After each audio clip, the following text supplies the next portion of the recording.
bersama saya Valencia Pramudia dan rekan saya Perawatan Intang Mahisi. dengan sejumlah informasi yang teraktual dan terpercaya kami siapkan untuk Anda. Baik saudara, kali ini kita masuk ke segmen cerita sejarah. Desa Banjarrejo, Kecamatan Gabus, Kabupaten Grobogan, diakui sebagai peradaban kerajaan Medang Kamulan. Banyak warga desa setempat sering menemukan sepotong fosil, emas, lumpang batu, dan banyak barang peninggalan sejarah lainnya. Untuk informasi lebih lanjut, sudah ada rekan kita di sana, reporter Rahmanda dan reporter Najwa, dipersilahkan. Halo teman-teman, sekarang kita sudah berada di Desa Banjarrejo, lokasi yang diyakini sebagai peradaban kerajaan Medang Kamulan. Untuk mengetahui info yang lebih lanjut, kami di sini bersama Bapak Dapat. Ya, nama Bapak, kami dari SMA Negeri 1 Purwodadi melakukan penelitian tentang sejarah-sejarah ini. Bisa dijelaskan ini ada apa? Ini yang dinamakan dengan pasujutan Syekh Subakir atau peninggalan Syekh Subakir, yang dari itu titik awal mula kemungkinan ya berdirinya kerajaan Medang Kamulan. Terus, untuk tahunnya itu saya nggak tahu karena itu belum ada catatannya atau nggak ada catatannya. Yang jelas sebelum Masehi. Sebelum Masehi. Gitu. Ini ditemukannya udah seperti ini apa? Dulunya hanya sebongkah batu itu bulat itu ya, kalau orang kuno, orang dulu itu dinamakan punden, atau yang lebih dikenal dulu itu adalah ini manganan atau pasujutan atau dengan Mbah Sigit juga di sini ini manganan lah, ya manganan. Terus dengan adanya tokoh Islam yang Habib Hussein itu dibangunnya ini, katanya ini adalah pasujutannya Syekh Subakir gitu. Makanya dibangun ini. Tahunnya saya juga kurang jelas itu, yang jelas ini tahun 2000-an untuk bangunan. Terus gimana lagi Mbak yang Ini makna tulisan aksara-aksara ini apa? ini hanya sebuah peringatan atau untuk kita yang masih hidup, kalau itu kan ada artinya itu sing sopo diparingi kok orang ngerti karo sing paringi mesti akhirnya nangis apa itu ndrengingi. Nah, itu kan karpe artine nek wong dikai saka Gusti Allah ya kudu bersyukur lah, intine kudu ngerti sing maringi, dengan bal-bale ya nyanyi apa sing perintah Gusti Allah. Gusti Allah kudu itu ini bersyukur, intinya seperti itu. Ada imbal balik lah gitu. Isi di dalamnya itu apa Pak? Isi di dalamnya itu hanya, setahu saya hanya itu tadi, sebuah batu bulat atau bundar yang dulunya untuk manganan di sini. Ngerti ya, nah, adik-adik ngerti manganan itu kondangan yang di sebuah punden itu. Kalau dulu sini itu identik dengan itu kalau musim kemarau itu minta hujan, ini tempatnya di sini. Terus mau sedekah bumi juga manganannya di sini juga. Gimana sambil jalan? Ya, lihat sebelah sana. Apa? Sama bisa nggak apa-apa. Jadi untuk tradisi yang ada di sini gitu, di sini dilakukannya dulu. Iya, untuk adat-adatan atau makanan itu undangan ya, undangan itu di sini nih. Undangan yang sifatnya massal atau sifatnya adat itu, adat di sini nih. Ya, ini ada yang sana tadi kan aksara Jawa, ini sedangkan tulisan Arab. Nah itu kan hanya ya untuk kesan berwibawanya tempat ini gitu aja. Mungkin kan, kalau dulu hanya sebongkah batu aja ya, terus punden itu.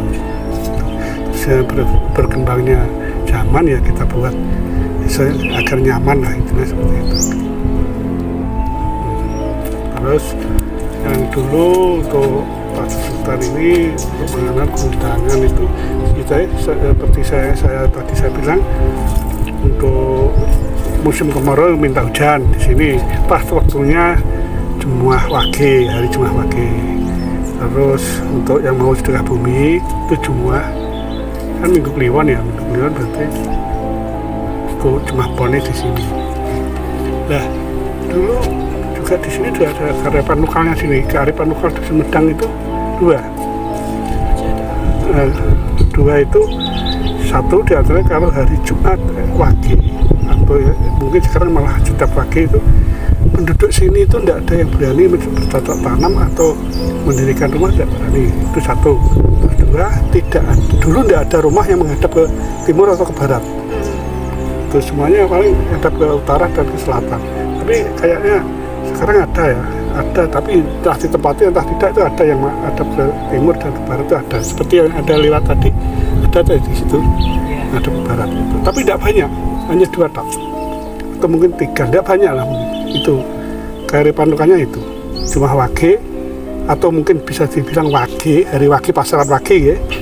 Itu tidak ada yang berani berkarya lah, bergaya gitu, seperti itu. Mungkin bisa keliling sana mungkin. Dalamnya batunya seperti ini ya. Seperti ini, tapi lebih besar. Lebih besar, lebih bulat gitu. Ini lebih bulat. Ya lebih besar. Ini seperti ini juga lah. Ini.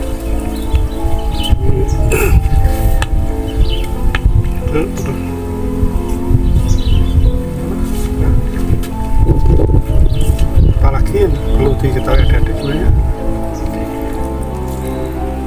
Kalau mungkin sudah pernah baca atau sudah dengar asal usul berdirinya Medang atau sejarahnya Medang Kamulyan?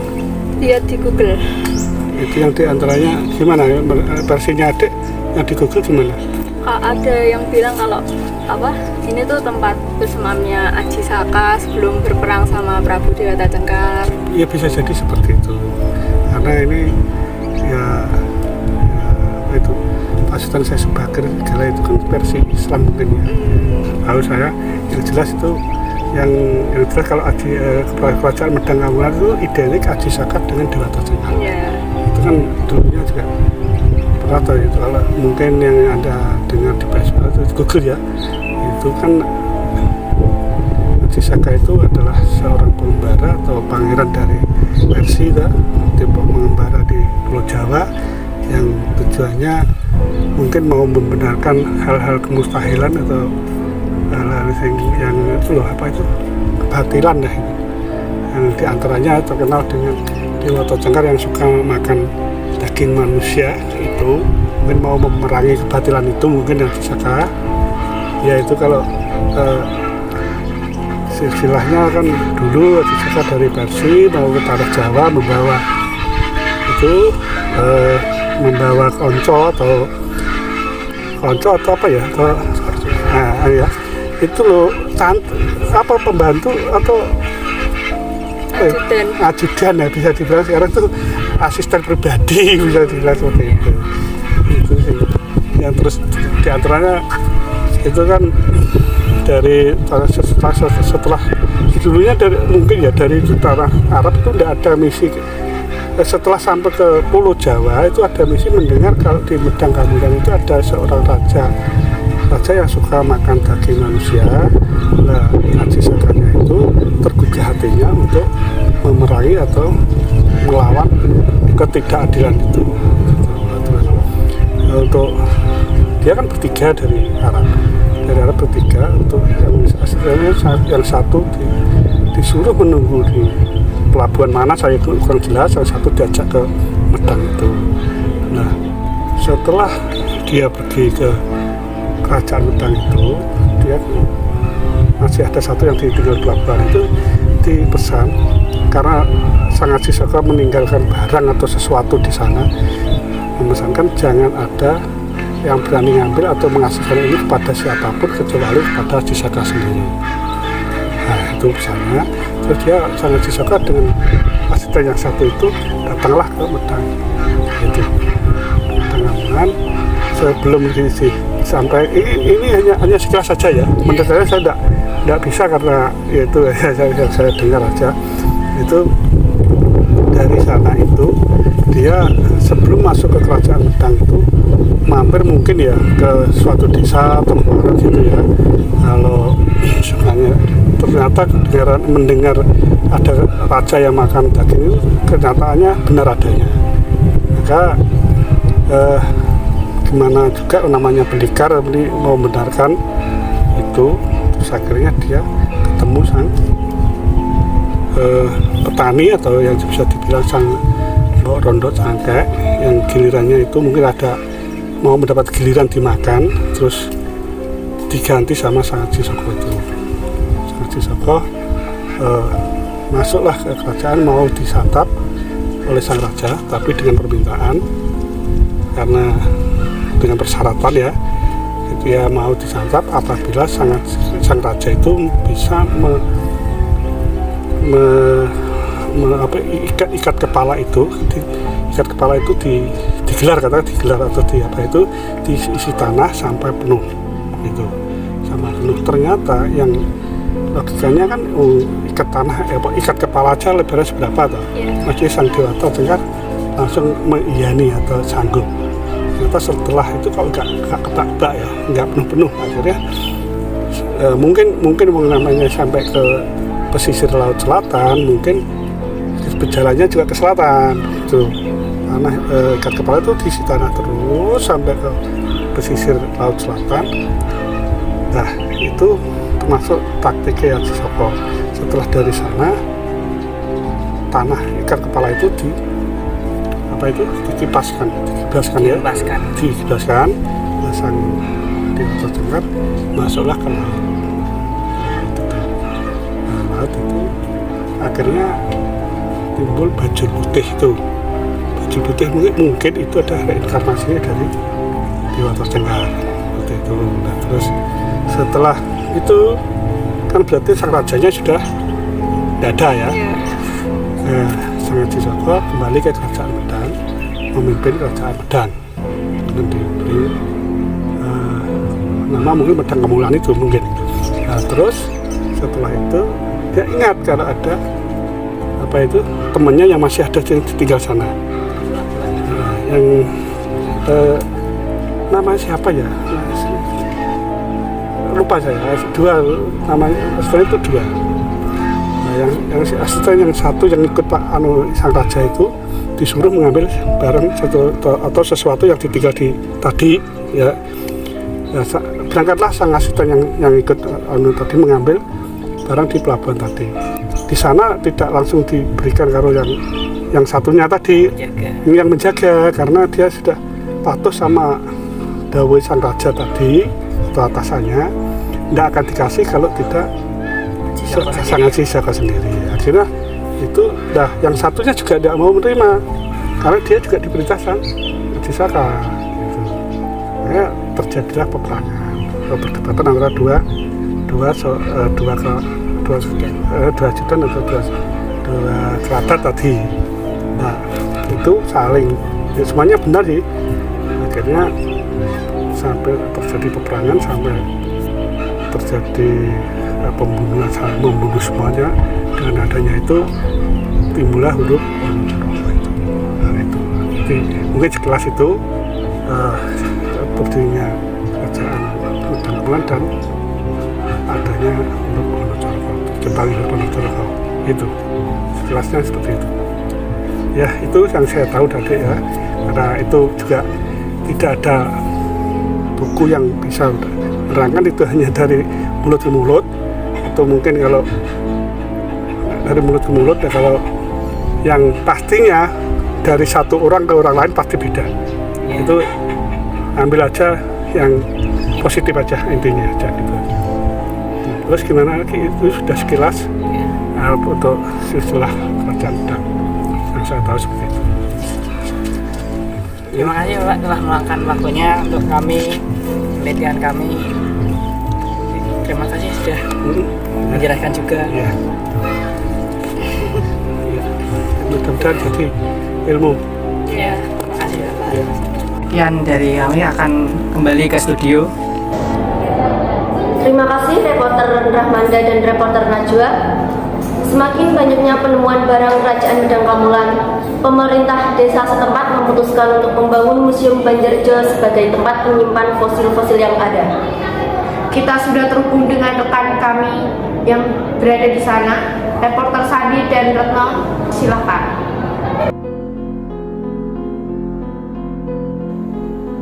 Ya teman-teman, sekarang kami sudah berada di Museum Banjarrejo yang dimana merupakan tempat penyimpanan fosil. Untuk info lebih lanjut, kita bisa masuk.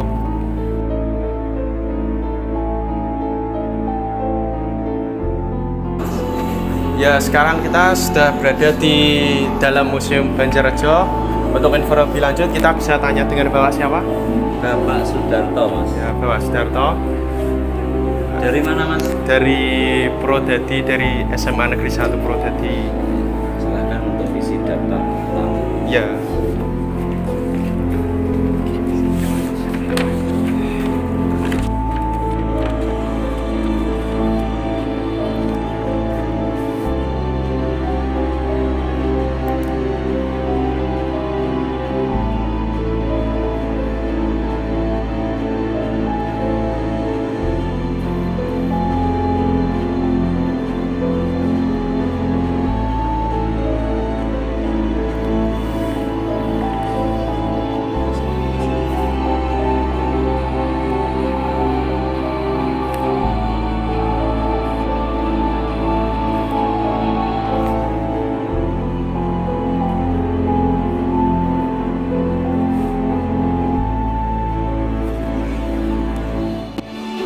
Pak Sudarsono bisa Pak Sudarto. bisa jelaskan lebih lanjut tentang fosil yang ada di museum ini?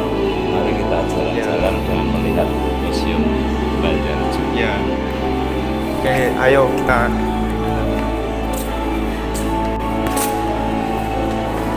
Ini penemuan dari Medang Kamulan, Mas. Penemuan dari Medang Kamulan zaman Kerajaan Aji Saka. Terus ke fosil yang berikutnya. Ini juga dari Medang. Ya.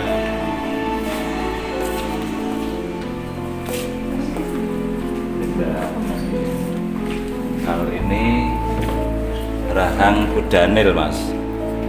Ditemukan di mana, Pak? Di sebelah utara Desa Banjarrejo. Oke, bisa dilanjut Pak. Ya. Terus ini kaki gajah yang lepas, Itu ditemukannya di mana? sama di lereng sebelah utara Desa Banjarrejo. Kalau tahunnya Pak? Tahunnya 2016 mungkin ini Pak ditemukan.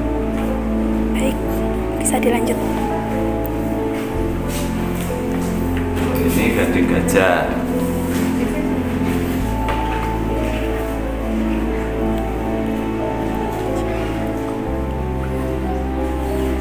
Oke, baik. Silakan saja. Ini rahang gajah yang bawah. Kalau yang ini, oh Kalau sama. yang ini sama bawah, tapi ini cuma terpotong, sudah tidak ditemukan potongannya.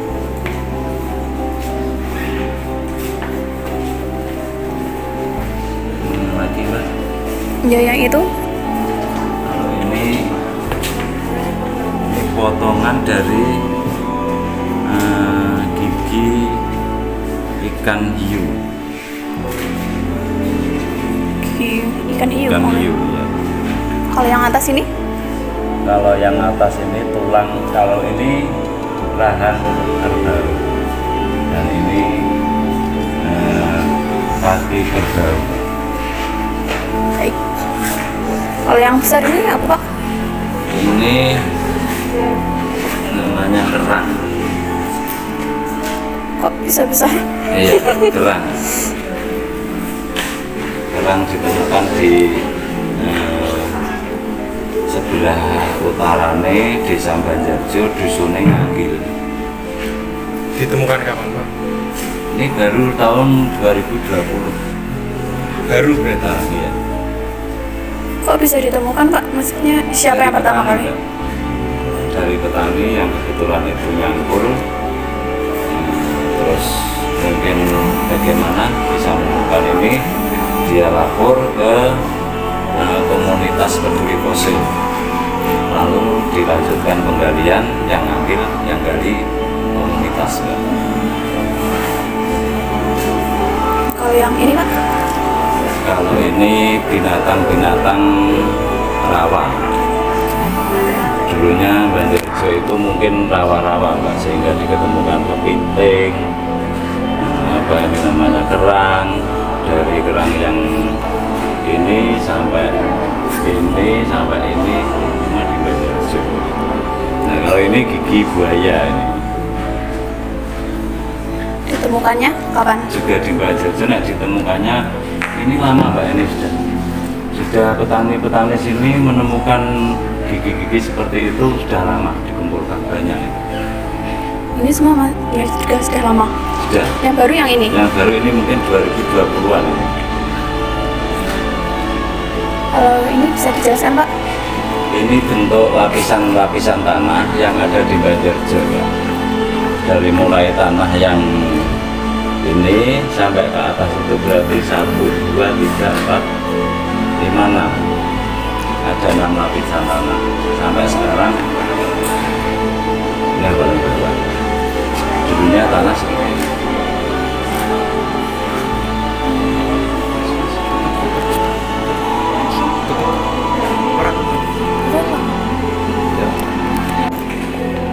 Nah, kalau kerbau ini, Mas, tanduk kerbau, tanduk dan kepala kerbau ini ditemukan di Kali Lusi Dumpil. Itu pada tahun 2017. Pada waktu komunitas di situ mencari ikan, kebetulan ada sedikit ujung tanduk itu kelihatan, lalu diadakan penggalian oleh komunitas, Mas. Komunitasnya komunitas apa? Komunitas peduli fosil. Dan bisa dijelaskan sejarah berdirinya museum ini, Pak? Sejarah berdirinya Museum Desa Banjarjo berawal dari temuan artefak pada tahun 2006, Mas. Itu sejak lama sebenarnya. Dan fosil fauna berupa tengkorak kerbau purba yang fenomenal pada tahun 2015 itu. Hasil temuan-temuan tersebut dikumpulkan dan disimpan di rumah fosil Desa Banjarjo, yaitu pada waktu itu masih di rumahnya Bapak Kepala Desa. Nah, dan makin bertambahnya penemuan-penemuan itu tersebut, lalu diadakan pelestarian, pemanfaatan dan pengembangan koleksi fosil. Terus untuk pembangunan museum ini kenapa dibangun, Pak? Ini kan ada gambar rumah orang. Ya karena dibangunnya museum, Mas, ya. Pada waktu itu mulai dari 2005 itu ada penemuan, 2006 ada penemuan, lalu di semua ditaruh penemuan-penemuan itu di rumah Bapak Kepala Desa, sehingga rumah Bapak Kepala Desa tidak muat untuk menampung semua penemuan-penemuan itu. Oke, kemudian di mana tempat paling banyak ditemukannya fosil-fosil, Pak? Itu di sebelah utara Desa Banjarjo itu paling banyak, Pak. Di sebelah utara Desa Banjarjo kurang lebih ya 2 kiloan dari balai desa, dari museum ini. Kemudian siapa yang sering menemukannya pertama kali? Nah, yang sering menemukannya ya tidak ada yang sering, Mbak. Ini yang pertama kali? Karena yang pertama kali itu namanya Pak Budi Setio Utomo. Yang pertama kali menemukan kepala dan tanduk kerbau itu Pak Budi Setio Utomo, ya. Berarti penemuan fosil yang pertama itu tanduk kerbau itu. Iya. Terus yang baru yang itu. Yang baru itu yang kerang tadi. Kerang. Ini masih banyak disimpan di rumah Bapak Kepala Desa. Mungkin kita bisa ke rumah Bapak Kepala Desa untuk melihat fosil yang lebih banyak di museum ini. Monggo kita pergi ke rumah Pak Kepala Desa, Pak Ahmad Taufik, nanti panjenengan sedaya saged melihat-lihat mana fosil yang tidak ada di sini. Nanti yang ada di rumah Pak Kepala Desa akan lebih banyak lagi, Mas. Bisa kita ke sana. Terima kasih. Ya, terima kasih. Monggo dilanjutkan perjalanan.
nostalgia rumah fosil yang lama sebelum terbangunnya museum fosil yang baru. Oke, kembali ke studio. Pemirsa, cukup sekian segmen cerita kami. Semoga bermanfaat dan dapat